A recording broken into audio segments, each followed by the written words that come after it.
Hello, my name is Michele Gay, and I'm Executive Director and co-founder of Safe and Sound Schools. It's my pleasure to be with all of you virtually today to talk about engaging the community to maximize school safety. I'd like to begin our brief conversation on December 14th, 2012 in Newtown, Connecticut. On this December day, I responded to a call unlike any other from our superintendent of schools. It's a recorded call that informed me that all of our schools were in lockdown. There had been a shooting. Not really believing the call, but not having any other information or way to gather information, I hurried to my car and I headed out into the community. I was looking for answers. I was looking for reassurance. And what I found on the way there was a steady stream of first responders. I filed in with a line of vehicles, response vehicles from all different corners of our state and even beyond eventually. And they led me in the direction of the Sandy Hook Firehouse. And we had passed the intermediate school where my oldest child went to school. I could see that there was nothing going on at her school. I knew that she was in good hands in lockdown. But arriving at the Sandy Hook Firehouse let me know that whatever was happening at the elementary school where two of my younger daughters went to school. So as I made my way in, realizing I wasn't going to be able to get any further, I found a little place to park my car and I started taking in the scene. It was very confusing, it was very chaotic. There were cars parked in a very haphazard way all over every little corner of grass and asphalt and lawns across the street. And I began to gather some of that important information. And I begin this conversation with you because I want to share with you a really important realization, change the way that I think about school safety, about community safety for that matter. I would learn a lot of things, life-changing things that day. But one of the first things that dawned on me in the middle of this out-of-body experience that morning was that there was a sea of helpers. All of those people arriving in those vehicles that I described, all in uniforms of some kind. Some of them had just thrown on a jacket labeling their agency, where they were from. But all of them were there to help. They covered us like a blanket of blue and khaki and olive and all other sorts of uniform colors. But they were there for us. They were there for our community. I remember just kind of watching them and looking for some kind of indication of what was going on, seeing what I could learn from their behavior. And I would see them cluster in groups, much like the one pictured here in this image, where they were gathered together in kind of a huddle, a circle. They were making a plan, they were organizing, and a lot of them were shaking hands. I thought it was so strange to see people shaking hands at a time like this. It was at that moment that I realized many of these amazing people, these highly trained, highly skilled public safety folks, school leaders, community leaders, all of the people that had come there to help and support us, were meeting for the first time. It dawned on me at that moment they were all there in our community, ready to help, but they had not been working together. They had not been preparing for a time such as this in our community. That moment, that dawning, changed forever the way that I think about how we prepare our schools and our communities for safety. Things happen in our schools and communities on a daily basis, many of them so small scale you don't hear about it. But unfortunately, there are events, there are tragedies, there are disasters, like what we experienced at Sandy Hook on December 14th, 2012, that seemingly no one could prepare for. We received news that would change our lives forever that day. We learned that our youngest daughter, Josephine, was one of 20 children who had been killed alongside 6 of their favorite teachers, their favorite school leaders. And of course, that changed our lives forever. They set me off on a trajectory that I could never have planned for. A body of work that has been healing, that has been empowering, and that has been amazing to share with folks like all of you joining me here today. But what I really want to talk about today is what I learned about community response and how we can better engage the community, all of us, every single one of us, to honor the loved ones, to honor the legacy of our children, to keep our communities truly safe and sound. Our mission at Safe and Sound Schools is just that. It is a legacy. The legacy of two little girls lost that day, two really good friends, my daughter Josephine and her beloved best friend, Emily Parker.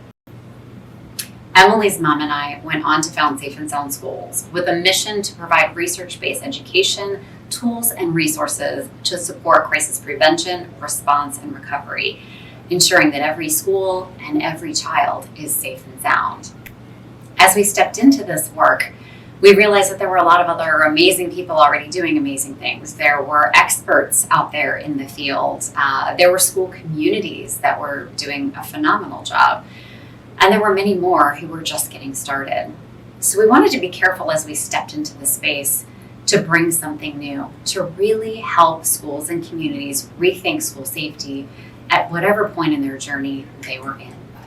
And as part of rethinking school safety, we created this blueprint, this framework for comprehensive school safety. You might look at it and think, well, that makes some sense to me. You might also look at it and think, that looks like a lot. Looks like it takes a lot. Looks like it takes a lot of people. But I think that's the other realization that Alyssa and I had as we stepped into this space. The people are there.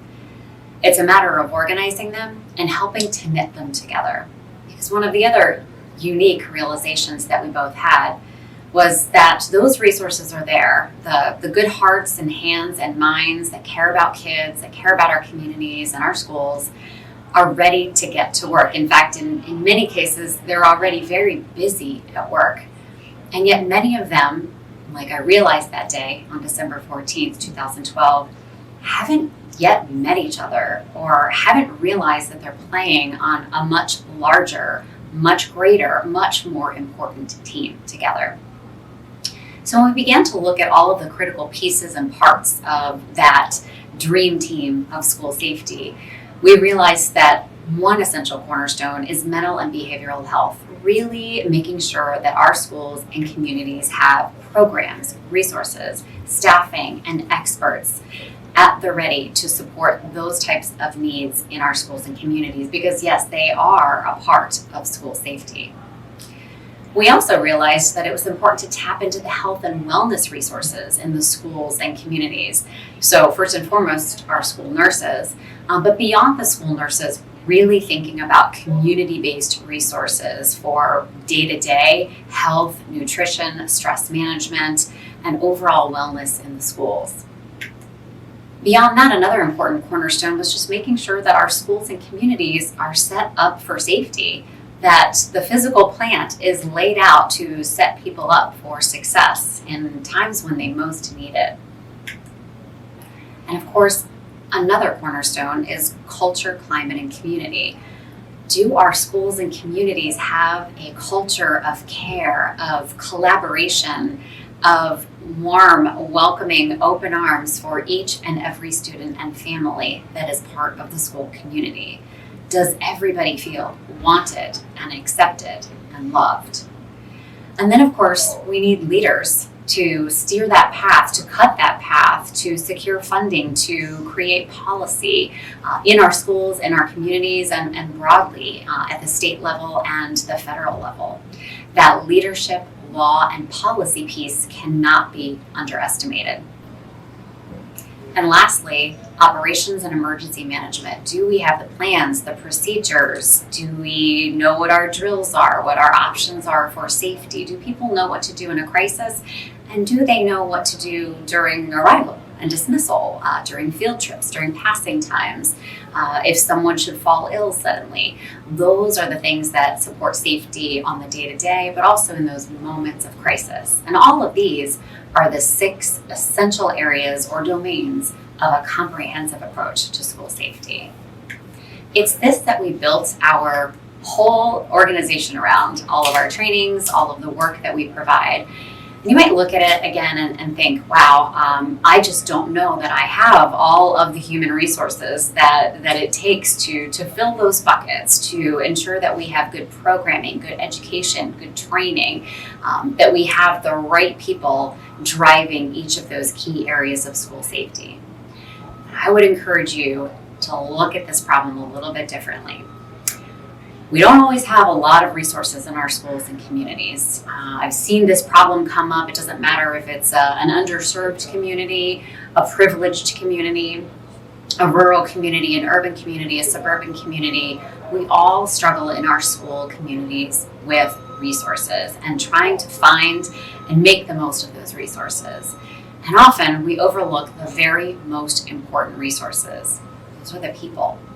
Our school buildings, our school districts are full of people. Some of them are young. Some of them have been at this for a while. They're quite senior in their roles, in their leadership roles in our schools and communities. But they're there and they have good hearts and minds. They have some skin in the game. This is their school. This is their community. They want it to be safe. So I would ask you to take a look differently at the large group of people as a resource in your community. And it's that resource that is often overlooked, that is often untapped, and can be the absolute game changer. It's where we will maximize school safety by tapping into the resource of the people. It's a whole community approach that we're advocating. Look at the three major spheres of community members in our school communities. We have public safety folks that we can count on, we have community members, and we also have school personnel.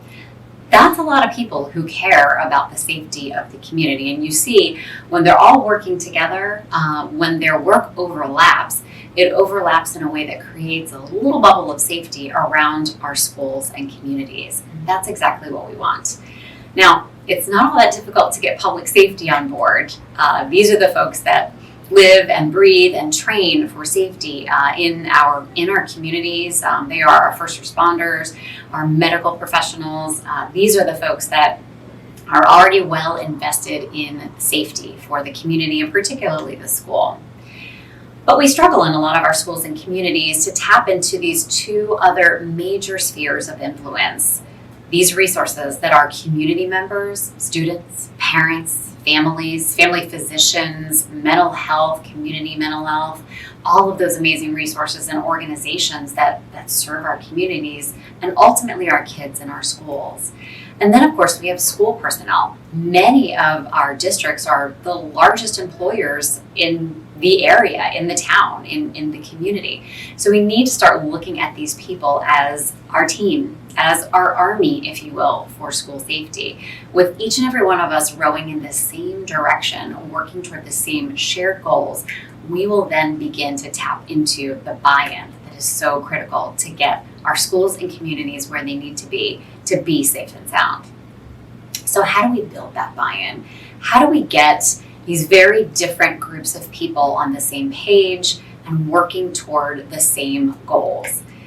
One of the most difficult things is to realize that we all come at this with very different perspectives and very different experiences, very different disciplines, ways of life, culture, backgrounds, and all of those things, though they can be challenging in terms of getting people on the same page, are actually our assets. Those are the things that will make our team stronger, that will help us to bring ideas to the table that we might not have had if our team was smaller or less diverse. So we really want to be able to tap into those unique ideas and ways of thinking.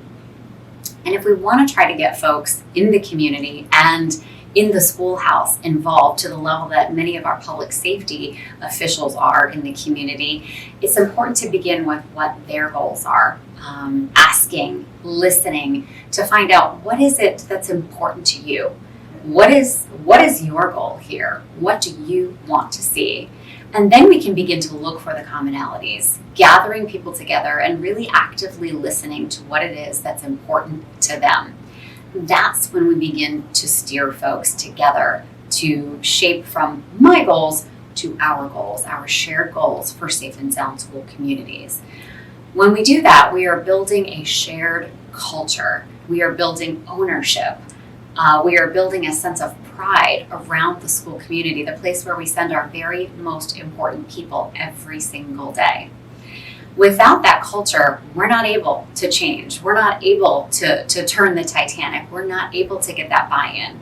So it's really important that we don't skip that step in our communities. As we build a team, we are building a culture of care, of pride, of ownership, of protection over these most important, these most sacred places in our schools and communities.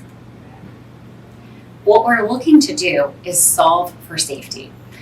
And to be able to do that, we have to be able to very intentionally listen to our stakeholders. When they come to us with the "but I can't because," or "this keeps happening," or all of those things that sound like complaints to school leaders and decision makers and public safety officials, those are actually our opportunities to lean in and listen. I'll share a little story with you. Once upon a time, I was a second grade teacher, and my classroom was always very, very, very cold. The air conditioner would come on in, early April, long before it was necessary.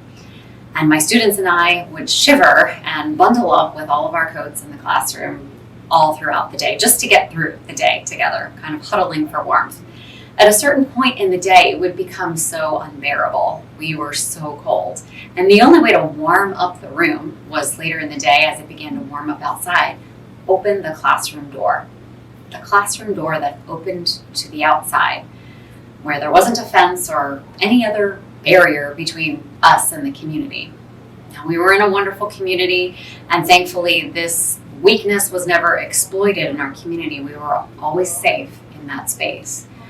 But we know now that that's a vulnerability, a serious vulnerability that a lot of our staff members, a lot of our students are creating in our schools and communities, and they're usually doing it for a reason. Sometimes it's convenience. Sometimes it's easier to prop that door, so you have to go all the way around to the front door to get back in again. Sometimes it's for a reason that's really a problem, like an HVAC system that's not really doing what it's supposed to be doing at that time. So it's really important to be asked, why is this an issue? Why do I keep finding your classroom door open? And asking that teacher, what is it that's causing you to do this? And how can I help you solve that problem in a way that's safe? It's kind of a simple answer, and that was to change the climate, literally, in the classroom. So it's really important to get to the bottom of some of the choices that staff members are making, that students are making. Often they're made with the best of intentions. They're the best choice that can be made in a moment. But we really need to seek to understand if we are looking to help our schools, our communities, our teachers, our students be safe every single day in and around the building.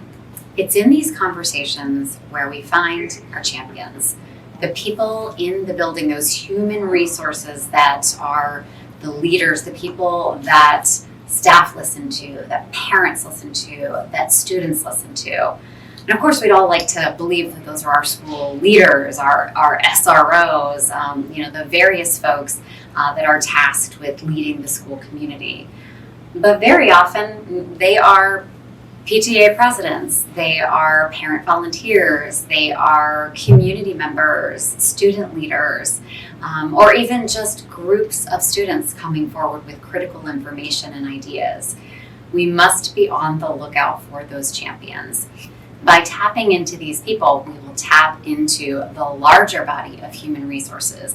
We will grow our team, we will grow our influence, and together we can maximize safety in our school communities. Now, our time today is short and already drawing to a close, and I don't want to leave you without some resources in your hand. So I'm going to invite you to visit us at Safe and Sound Schools and explore some of these resources designed to help you engage your community, your students, your parents, your staff members.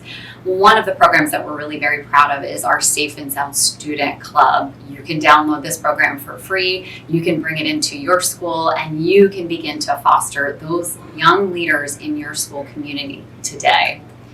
And you can do the same with parents. There are parents, key parents that will be influential, that will be supportive, that will be connections to other supports in the community. We created a program called Parents for Safer Schools that will help you do just that.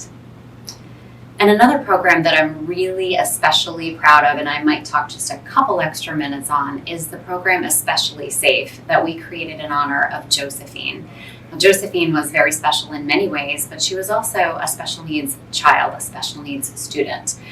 So one of the many realizations I had on December 14th was that in all of our preparation, and we did have quite a bit of preparation in our community for safety, we really hadn't thought of the unique special needs of many of our students. Students like Josephine, who had some mobility challenges, some vision and speech challenges, some cognitive delays and impairments, as well as students who have trauma histories, who are English language learners, and any number of special considerations.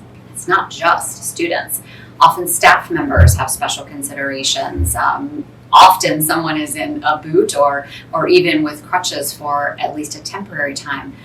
It's important that we're considering all of those needs together as a community. The reality is, no one person can possibly know all of those special needs and plan for them. That's why we have to do this as a team, and that's why we have to do this as a community. So I encourage you to check out the Especially Safe program. There's a preparation and planning guide, as well as a teaching and training guide for preparing and educating students in the community. Lastly, I want to talk about another program that we're really proud to have as part of Safe and Sound Schools. It's called Bright Futures. And in this program, we have the unique ability to engage the broader community, as well as parents and students, in ensuring that everybody has what they need for success in the school community. So basic and immediate needs, as well as some social emotional needs, or maybe even some support needs for families and students. It's a wonderful way for us to engage a lot of the stakeholders who maybe don't really think they have a role in safety, but will find that they can contribute here. They can find a way to make sure that we get backpacks to kids, that we get pencil boxes to kids, that we connect kids and families with resources that they need to support them through trying times. And in that way, we're getting kids that are coming to school ready to succeed, ready to learn because they feel safe and sound. So I've given you a lot to think about in a very short amount of time. But one thing that I want you to remember and hopefully be inspired by is this. As we look to do this hard work and this heavy lifting in all of our schools and communities, and here at this summit, you will walk away with many resources, many good programs. You'll have heard from experts from across the nation. One thing is really important, though, as you go back to your community, and that is to remember that in this mission to keep our kids and our communities safe and sound, it takes all of us. It won't just be you. It won't be a handful of you or even your favorite colleagues. It will take all of us. It will take teachers, students, public safety officials, community mental health and health providers. It will take a lot of different agencies. It will take every single one of us. And when you get to the point where you do have a community that is fully engaged, it still won't be perfect. We will still have crises, we will still have natural disasters, we will still have tragedies, but we will be better prepared to prevent, to respond to, and recover our school communities. So as I leave you today, I want to thank you for all of the great work that you do every day to support school safety, whether you are at the state level, the federal level, at the ground level in a community, whatever your role may be. You are critically important to this whole process, to this shared mission of ours. But remember, it's not just you, it takes all of us.